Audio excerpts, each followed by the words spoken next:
Hello guys, welcome to our YouTube channel that is bright beginnings with JS Yadav. कल हमने 12th के bio के syllabus के बारे में थोड़ी सी बात की थी कि 70 मार्क्स का पेपर होगा, 30 मार्क्स का इंटरनल प्रैक्टिकल्स होंगे। ठीक है, उसके बाद आपने देखा था कि 70 मार्क्स में आपकी 5 यूनिट्स कौन कौन सी है। ठीक है, उसके बाद आज हम फर्स्ट यूनिट का स्टार्ट करने जा रहे हैं कि फर्स्ट यूनिट में आप क्या पढ़ोगे, कैसे पढ़ोगे, थोड़ा सा उसका इंट्रोडक्शन होंगी और फर्स्ट यूनिट में जो फर्स्ट चैप्टर है उसका एक टॉपिक भी आज हम डिस्कस करेंगे। ठीक है, तो फर्स्ट जो चैप्टर है वो आपके है reproduction in flowering plants. Mainly आप पढ़ोगे एंजियोस्पर्म्स के बारे में। ये जो चैप्टर है ये मेनली 16 मार्क्स का है बोर्ड के अंदर। ठीक है बेटा, तो 16 मार्क्स का जो चैप्टर है एंजियोस्पर्म्स क्या होते हैं, देखो आपने 11th में पढ़ा होगा। 11th में क्या पढ़ा होगा आपने? 11th में जो प्लांटे किंगडम है उसके अंदर कौन कौन से डिविजन्स या फाइलम इंक्लूडेड है वो पढ़ा होगा आपने। क्या क्या पढ़ा होगा आपने? एल्गी पढ़ा होगा, ब्रायोफाइट्स पढ़ा होगा, टेरिडोफाइट्स पढ़ा होगा, फिर जिम्नोस्पर्म्स पढ़ा होगा और एंजियोस्पर्म्स। एंजियोस्पर्म्स का मतलब क्या होता है कि जो सीड होता है वो फ्रूट के अंदर क्या होता है? पैक होता है। ठीक है, तो इसीलिए आप इनके अंदर मेनली क्या पढ़ोगे? रिप्रोडक्शन क्या होता है, इनका अंदर रिप्रोडक्शन कैसे होता है, कैसे कैसे प्रोसेसेस होते हैं। तो अब मैं बात कर रही हूँ जब रिप्रोडक्शन का मतलब ही क्या होता है। पहले हम रिप्रोडक्शन से स्टार्ट करते हैं। थोड़ा सा पहले एक कुछ टर्मिनोलॉजी के बारे में पता होना चाहिए। लाइफ स्पैन क्या होता है? देखो किसी भी ऑर्गेनिज्म में बर्थ से लेके time period from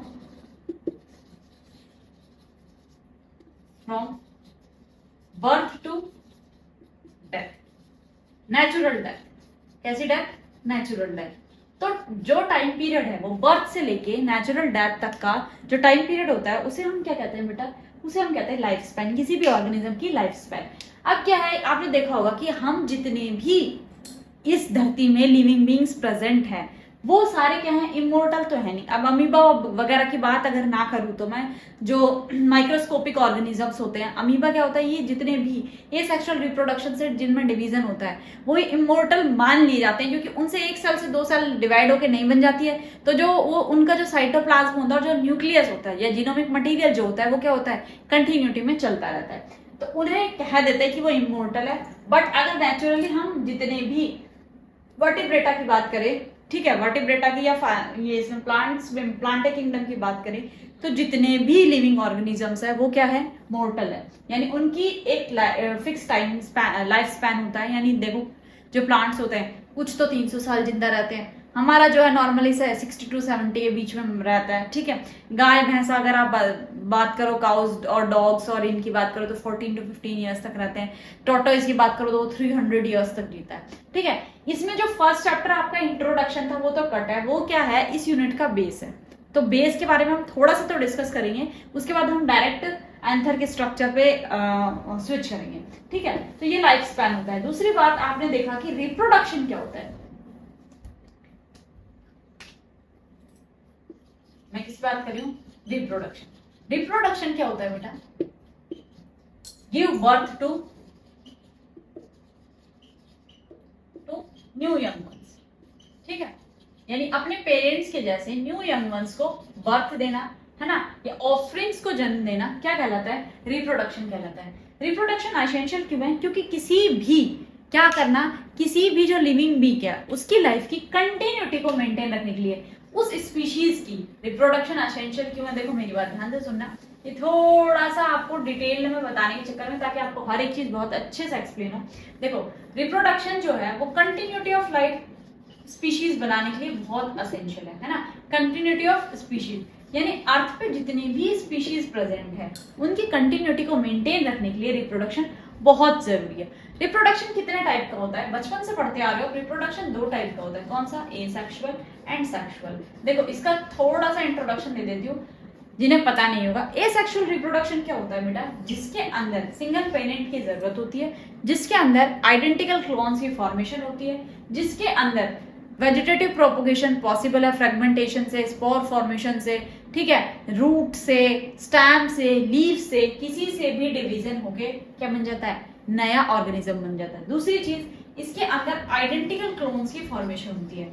identical clones क्या होते हैं कि exact copy of their parents, है ना, यानी एग्जैक्ट कॉपी अपने पेरेंट्स की बनते हैं। दूसरी बात हम बात करें सेक्सुअल रिप्रोडक्शन की, तो सेक्सुअल रिप्रोडक्शन में दो पेरेंट्स नीडेड होते हैं, ठीक है, या दो गैमेट्स की जरूरत होती है एक्चुअल में। तो अगर मैं मोनोशियस प्लांट की बात करूं तो उसके अंदर सिंगल सिंगल अलग अलग होंगे। डायोशियस प्लांट की बात करूं मैं तो क्या होगा, कुछ के अंदर क्या होता है एंथर और स्टिग्मा एक ही होता है, जैसे हिबिस्कस की बात करूं मैं। कुछ के अंदर, कुछ फ्लावर्स के अंदर मेल और female flowers, mail sorry, male and female जो फ्लावर्स हैं वो अलग अलग होते हैं। तो इसके अंदर मेनली दो गैमेट्स की जरूरत होती है, मेल और फीमेल की, ठीक है। दूसरी बात, इसके अंदर वेरिएशंस होती हैं। अब वेरिएशंस कैसे होती है, देखा होगा सिमिलरिटीज होती है 99.9%, बट वेरिएशंस भी होती है। और न्यू स्पीशीज के फॉर्मेशन के लिए कौन सा रिप्रोडक्शन रिस्पॉन्सिबल है, सेक्सुअल रिप्रोडक्शन रिस्पॉन्सिबल है। क्योंकि जब जैसे सेग्रीगेशन होता है ना, क्रोमोसोम का सेग्रीगेशन होता है, उसके बाद जब रिकॉम्बिनेशन होता है, तो रिकॉम्बिनेशन के ड्यूरिंग जो रिकम्बाइन होते हैं जीन्स, उनका जो लोकेशन होती है उनकी वजह से और एनवायरमेंटल फैक्टर की वजह से, बायोलॉजिकल फैक्टर्स की वजह से क्या होता है, वेरिएशन आती है। तो सेक्सुअल रिप्रोडक्शन में वेरिएशन आती है। दूसरी बात मैं बात कर रही हूँ फ्लावरिंग प्लांट की। अब देखो फ्लावर के अंदर क्या क्या होता है।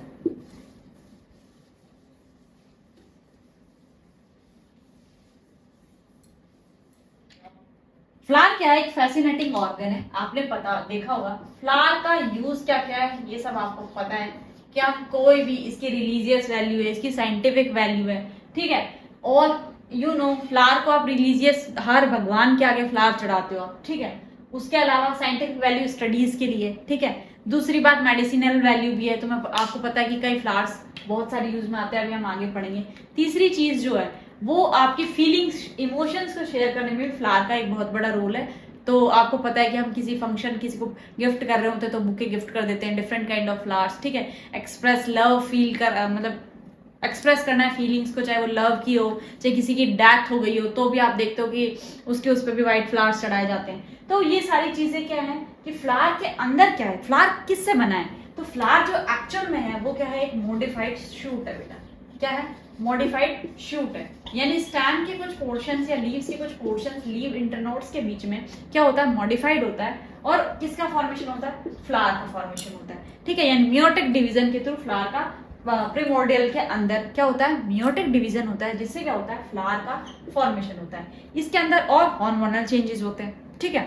अब फ्लावर के अंदर, फ्लावर जो है वो किस किस का बना हुआ होता है, फ्लावर के अंदर क्या क्या होता है, कौन से रिप्रोडक्टिव ऑर्गन्स है, उसके बारे में थोड़ा सा डिस्कस करें। जो फ्लावर है, देखना मेरी बात ध्यान से सुनना बेटा। फ्लावर के अंदर जो फ्लावर जो है, एक फ्लावर के अंदर चार चीजें होती है, ठीक है। कितनी चीजें होती है, consist of volt, 4 elements of volt, ठीक है। 4 एलिमेंट्स होते हैं किसके, एक कंप्लीट वोल्ट के। अब देखना फ्लावर के अंदर क्या होता है, पहले मैं बात करूं, पहले होता है कैलिक्स, जिसे हम क्या कहते हैं बेटा, सैपल भी कहते हैं, ठीक है, सैपल। अब ये क्या होते हैं, ये ग्रीन कलर के होते हैं,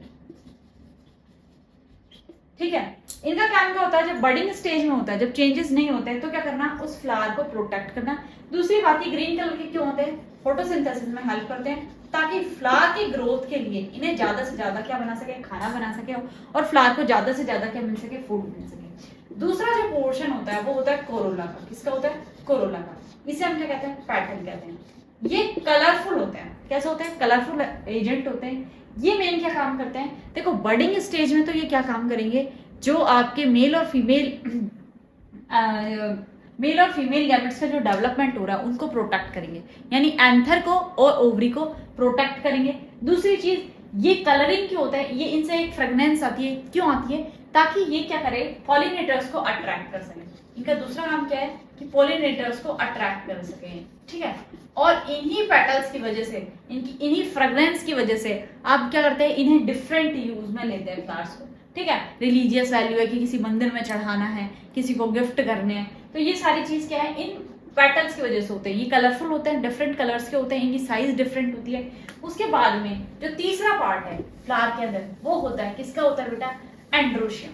उसको हम क्या कहते हैं, एंड्रोशियम, या फिर anther, pollen grain, स्टेमन, pollen grain भी बोल सकते हैं। ये क्या होते हैं? ये होते हैं मेल गैमेट को रिप्रेजेंट करते हैं, ठीक है। इनसे एंथर का फॉर्मेशन होता है, ठीक है। ये कैसे होता है ये हम अभी पढ़ेंगे डिटेल में, आज पढ़ेंगे। उसके बाद है लास्ट जो है वो है गाइनोशियम। क्या होता है बेटा? गाइनोशियम। गाइनोशियम जो है उसमें आप पढ़ोगे ओवरी एग का डेवलपमेंट कैसे होता है, पिस्टल का डेवलपमेंट कैसे होता है। इसका नया नाम पिस्टल, मतलब दूसरा नाम पिस्टल भी है, इसके बारे में पढ़ोगे। ये किसको रिप्रेजेंट करते हैं? ये फीमेल रिप्रोडक्टिव पार्ट को या फिर फीमेल गैमेट को रिप्रेजेंट करते हैं, ठीक है। अब दूसरी बात, पहले हम पढ़ेंगे एंथर का स्ट्रक्चर।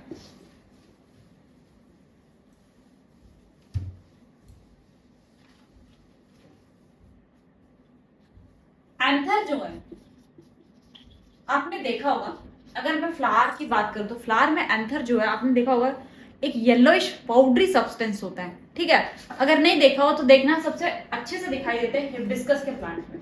अभी हिबिस्कस को चाइना रोज भी कहते हैं, ठीक है। और शुद्ध हिंदी में बताऊं तो गुड़हल का फूल। उसमें देखोगे उसमें येलोइश कलर के, येलोइश ऑरेंजिस कलर के आपको दिखाई देंगे, ठीक है। ऐसा कुछ स्ट्रक्चर होगा, स्टॉक से अटैच होंगे, बहुत छोटे छोटे होंगे ऐसे, ठीक है। उन्हें अगर आप पानी के अंदर एक पेट्री डिश लेना है या कोई कटोरी लेना, उसके अंदर पानी के अंदर डाल के देखना, वो एक मूवमेंट शो करेंगे जिसे हम कहते हैं ब्राउन इंडियन मूवमेंट, ठीक है। वो बहुत अट्रैक्टिव लगते हैं जब वो वाटर के अंदर मूव करते हैं। तो वो ये क्या होते हैं? ये बेटा क्या है? एंथर क्या है? मेल गैमेट है, ठीक है। मेल गैमेट है। अब इसका स्ट्रक्चर क्या होता है? एंथर के अंदर या स्टेमन के अंदर क्या क्या होता है? मेन से हम स्टेमन भी कहते हैं। स्टेमन जो होता है वो दो चीजों से मिलकर बना होता है, consist of two parts. First is anther, second is filament, ठीक है। अब फिलामेंट कैसा होता है? एंथर जो होता है, एंथर के बारे में बात करूं मैं तो ये कैसा होता है? बाइलोब स्ट्रक्चर होता है। कैसे होता है? बाइलोब स्ट्रक्चर होता है, ठीक है। बाइलोब होता है, इसके अंदर दो लोब दिखाई दे रहे होंगे। इसके ट्रांसफर ग्रूव इसको किसमें डिवाइड करती है? 4 पोर्शंस में डिवाइड करती है। तो ये क्या बनाते हैं? एक लोब के अंदर कितने थीका है? 2 थीका है, इसीलिए इसे हम डाइथीकस भी कहते हैं।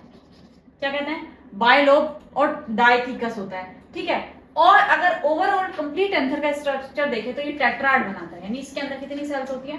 4 सेल्स होती है। तो बाइलोब स्ट्रक्चर होता है, टेट्राड का फॉर्मेशन करता है, ठीक है। डाइथीकस होता है, एक जो पोर्शन है उसके अंदर कितने होते हैं? 2 थीकाएं होती है। दूसरी बात है फिलामेंट। फिलामेंट क्या होता है? लॉन्ग एंड सिलेंड्रिकल होता है। कैसे होता है? Long and cylindrical hollow structure होता है। कैसे? लॉन्ग एंड सिलेंड्रिकल कैसा स्ट्रक्चर होता है? होलो स्ट्रक्चर होता है।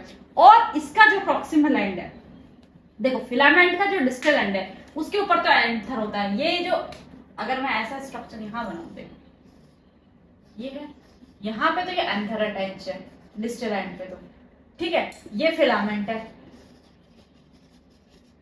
इसका जो प्रॉक्सिमल एंड होता है, इसका जो प्रॉक्सिमल एंड होता है वो किससे जुड़ा होता है? सैपल से जुड़ा हुआ होता है, ठीक है।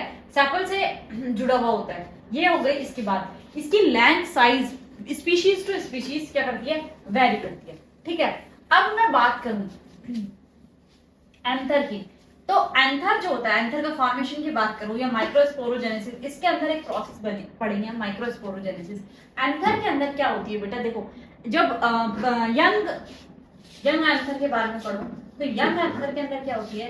यंग एंथर के अंदर क्या होता है? स्पोरोजेनस टिश्यू होता है, 4 सेल्स होती है। कितनी सेल्स होती है? ऐसा स्ट्रक्चर होता है, इसके अंदर एक यहाँ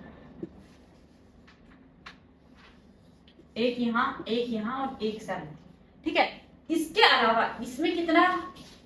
4 लेयर्स होती है। कितनी लेयर्स होती है? 4 लेयर्स होती है। ध्यान से देखना, कितनी लेयर्स होती है? 4 लेयर होती है, ठीक है। अब ध्यान से सुनना, जो बाहर वाली लेयर होती है उसे हम कहते हैं एपिडर्मिस। इसके अंदर जो लेयर होती है उसे हम कहते हैं एंडोथीशियम। इसके अंदर जो लेयर होती है उसे हम कहते हैं मिडिल लेयर। और ये जो होती है ये होती है टैपेटम, ठीक है।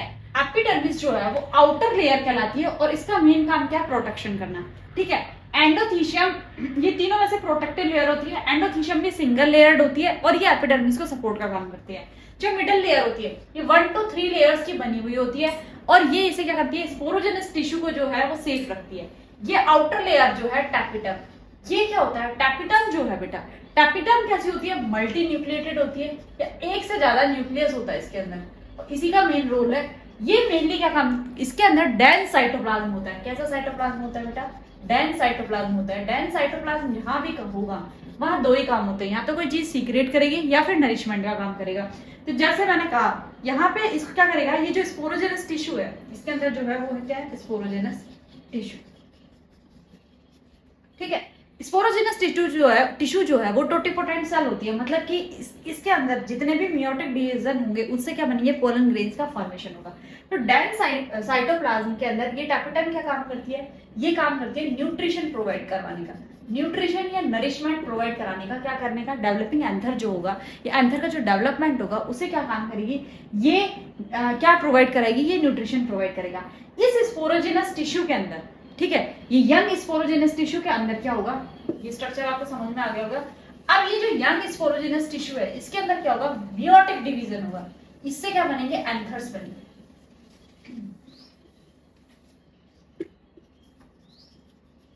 Young sporogenous tissue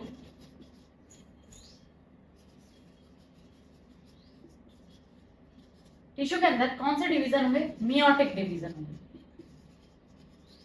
meiotic division क्या होता है, इसके अंदर जो क्रोमोसोम्स का नंबर होता है वो हाफ हो जाता है, इसे हम रिडक्शनल डिवीजन भी कहते हैं। क्या कहते हैं, रिडक्शनल डिवीजन भी कहते हैं। ठीक है, ये क्या बनाएगा, प्राइमरी मदर सेल से या मदर स्पोरोजेनस टिश्यू से क्या बनाएगा, क्या करेगा, इसके अंदर मियोसिस होगा और इससे क्या बनाएगा, माइक्रोस्पोर बनाएगा। क्या बनाएगा, माइक्रोस्पोर बनाएगा। इस माइक्रोस्पोर के अंदर ये जो माइक्रोस्पोर सेल है इसके अंदर क्या होगा, इसके अंदर डिविजन्स होंगे और उसमें क्या, किसका फॉर्मेशन होगा, एंथर का फॉर्मेशन होगा। अब ये जो माइक्रोस्पोर मदर सेल है इसके अंदर कौन सा डिवीजन हो रहा है, मियोटिक डिवीजन हो रहे हैं और इसे माइक्रोस्पोर का फॉर्मेशन हो गया है। तो इस प्रोसेस को हम क्या कहेंगे, माइक्रोस्पोरोजेनेसिस। क्या कहेंगे, माइक्रोस्पोरोजेनेसिस। ये जो स्पोर्स है, ये जो स्पोरोजेनस टिश्यू है, ये कैसा होता है, माइक्रोस्पोर होता है। ठीक है, तो इसके अंदर मियोटिक डिवीजन से किसका फॉर्मेशन होगा, एंथर का फॉर्मेशन होगा। ठीक है, या माइक्रोस्पोरोजेनेसिस का प्रोसेस होगा। तो ये अब हम पढ़ेंगे माइक्रोस्पोरोजेनेसिस।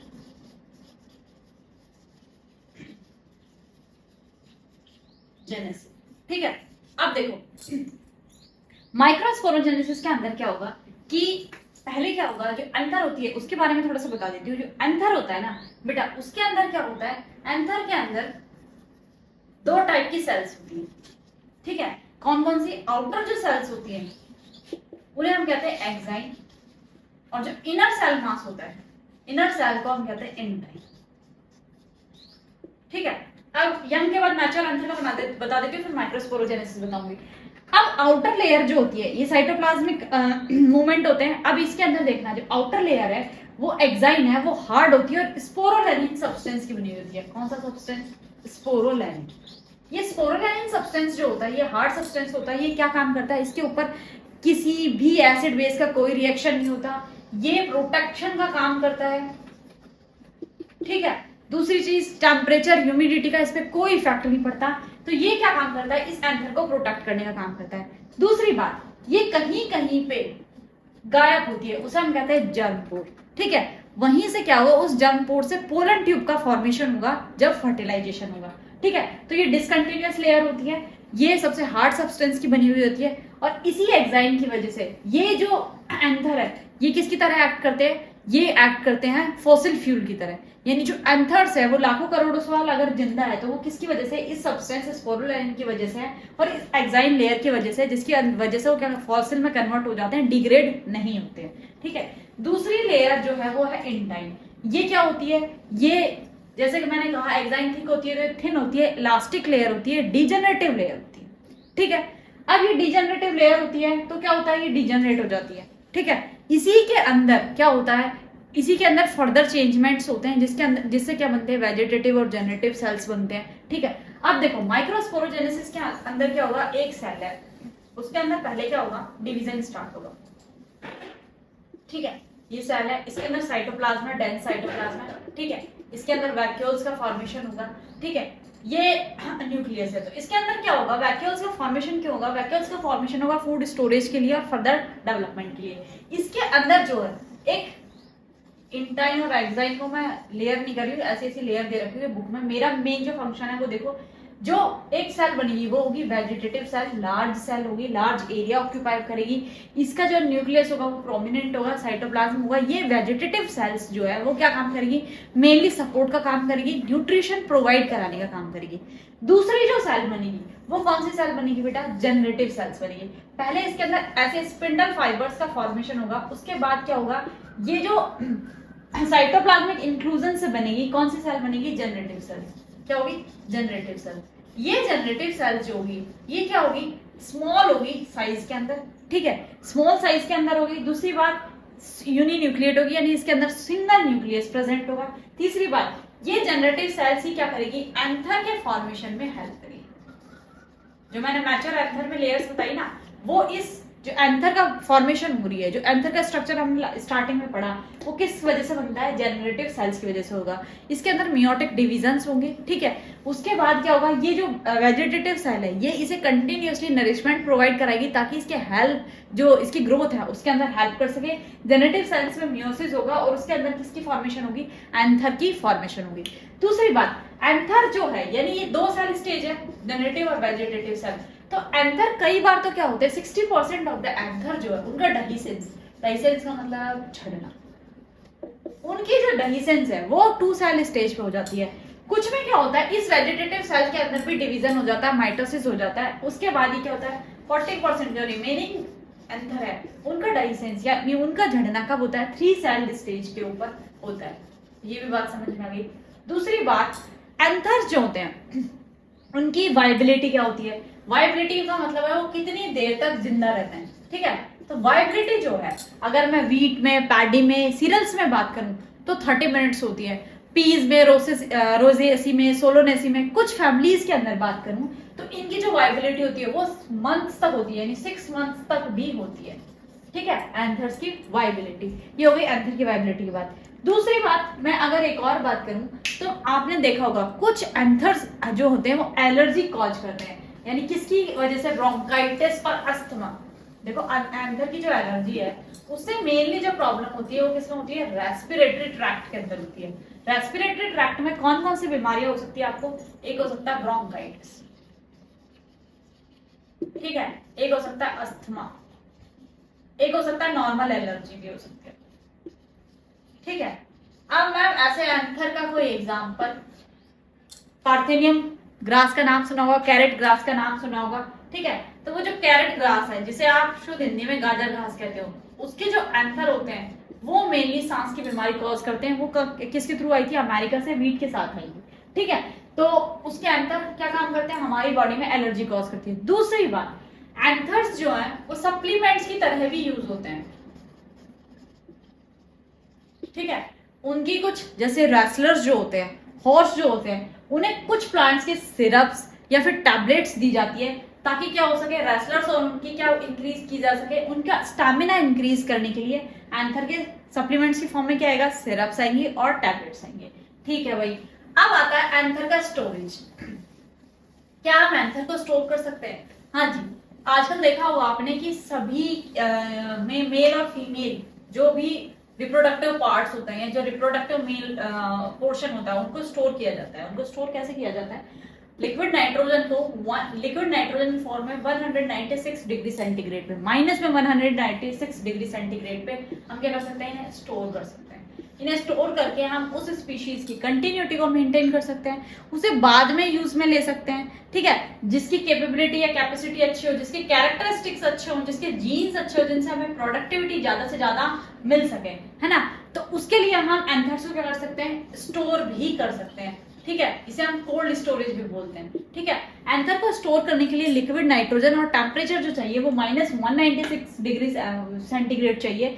उससे क्या होगा कि जितनी भी स्पीशीज है, मान लो किसी प्लांट की जो एंडेंजर्ड हो रही है, एक्सटिंक्ट हो रही है, हम उसको क्या कर सकते हैं, इसे अगर प्रिजर्व करके उसकी कंटिन्यूटी को या उस स्पीशीज की एग्जिस्टेंस को रख सकते हैं, मेंटेन रख सकते हैं। उसके अलावा हम क्या कर सकते हैं, हमें जो भी डिजायर्ड जीन चाहिए होगा या डिजायर्ड प्रोडक्ट चाहिए तो हम उस एंथर को प्रिजर्व करके रख सकते हैं। उसके साथ पॉलिनेशन कराने से उस एंथर से हमें क्या मिल जाएंगे, रिक्वायर्ड क्वांटिटी में। अगर किसी फ्लावर की प्रोडक्शन बढ़ानी है ना, किसी फ्लावर से जो फ्रूट बनने वाला है उसकी प्रोडक्शन बढ़ानी है, तो उससे हम क्या कर सकते हैं, इस एंथर को क्या कर सकते हैं, सेव कर सकते हैं। और उसके बाद में हम क्या करा सकते हैं, आर्टिफिशियल फर्टिलाइजेशन करा सकते हैं या क्रॉस पॉलिनेशन के थ्रू हम क्या कर सकते हैं, हमें जो डिजायर्ड प्रोडक्ट चाहिए होता है उसे हम प्राप्त कर सकते हैं। तो ये जो था, ये माइक्रोस्पोरोजेनेसिस का जो प्रोसेस था ये कंप्लीट हो गया है। इसके अंदर आपने पढ़ा एंथर, इसमें से जो क्वेश्चन आता है वो आता है कि यंग एंथर का स्ट्रक्चर इसका टीएस बनाने के लिए आ सकता है। ठीक है, जो मैंने वो बनाया था 4 स्पोरोजेनस टिश्यू वाला,